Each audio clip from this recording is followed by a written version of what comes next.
Ngayong araw nga ay samahan nyo kaming bisitahin ang pinakadinadayong food park dito sa Cavite, ang Davilan Trail Food Park. Dito lang yan sa may Carmona, Cavite. 30 minutes simula dito sa Paliparan, Dasmariñas, Cavite. At itatry natin ngayon yung mga pagkain na tinitinda nila doon. Marami na rin mga vlogger ang nagpunta dito. So tara, tingnan natin. Ito nga pala yung nakita kong vlog ng isang sikat na vlogger. So, marami silang tinitindang pagkain dito at nagsisimula daw ito ng alas 3 ng hapon hanggang alas 8 ng gabi. Kaya lang napaaga kami ng punta kasi meron ako isang napanood na video na nagsisimula ito ng alas 10, so open na daw ng 10. Kaya lang pagdating namin is yan pa lang, yung stall na naka-open at nag-function or nagtitinda na. So, ayun, preparation pa lang daw sila.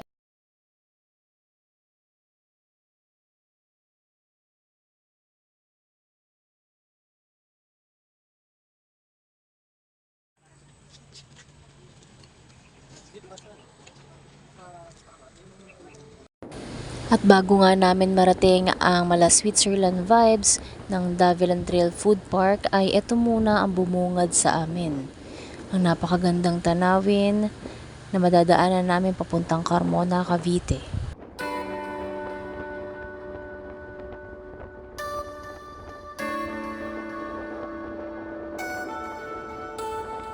Tell me, my baby, what you looking for?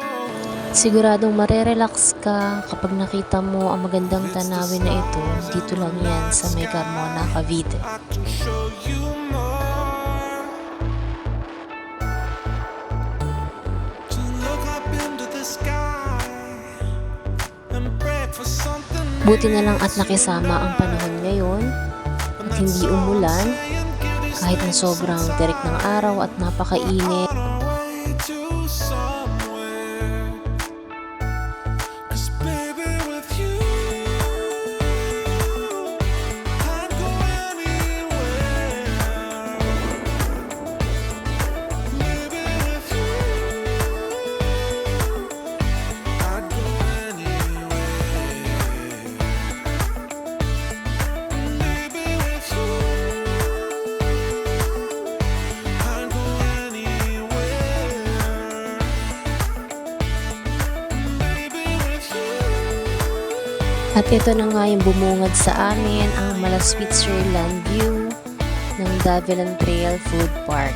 Napakalawak The sun, at napakaaliwalas ng paligid, ang daming mga hayop at maganda ang panahon. Yun nga lang ay hindi namin naabutan ang maraming stall or maraming pagkain na itinitinda nila dito dahil na kami ay napaaga ng punta. So dito kami nag-try kumain sa may Oreos at ang kanilang tinitinda ay bachoy at chicken pastil. So ayan yung in-order namin ngayon.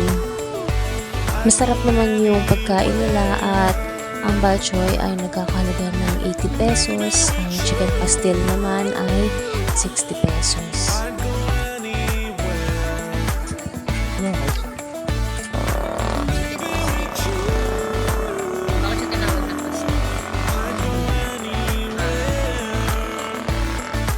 At may nakita pa nga kami dito na nag-exhibition na tingin ko ay vlogger din. So, diba, lakas ng loob ni ate girl. Dahil nga napaaga kami ng punta dito, so mamaya pa kasing alas 3 yung open nila, mahaba-haba pang oras, kaya naisipan namin na pumunta na lang ng Santa Rosa, Laguna para bumili ng buko pie. So titignan natin kasi yung branch na binibilihan namin is sa Los Baños pa. So napakalayo. Ngayon meron kaming nakita or na-discover na bagong branch ng The Original Buko Pie. So pupuntahan muna natin sa Santa Rosa, Laguna. it's the stars in the night sky, I can show you more. Just look up into the sky and pray for something, maybe it's So, panibago na namang magandang tanawin ang ating makikita. Ito yung isa sa dahilan kung bakit gustong-gusto ko din na nagra-rides. Kasi marami akong nakikitang magandang tanawin. So, nakaka-relax kapag ganito yung makikita mo. Kahit na napakalayo, worth it naman kapag nakakita ka ng ganito kagandang view. So, nakaka-reconnect ka sa nature. Pag sobrang stress ka na, ganito yung gawin mo at siguradong marirecharge ka at makakalimutan mo lahat ng pagod mo.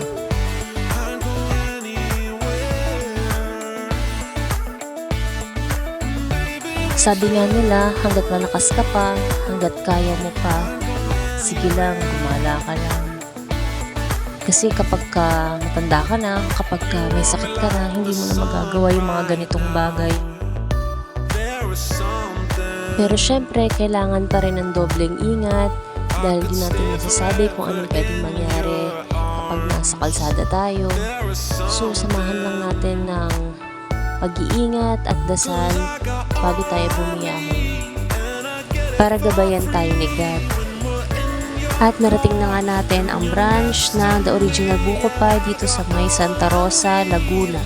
So, marami ding namimili dito pero mabilis ka lang din makakabili. At ayun nga, may malapit na kaming magbibilihan.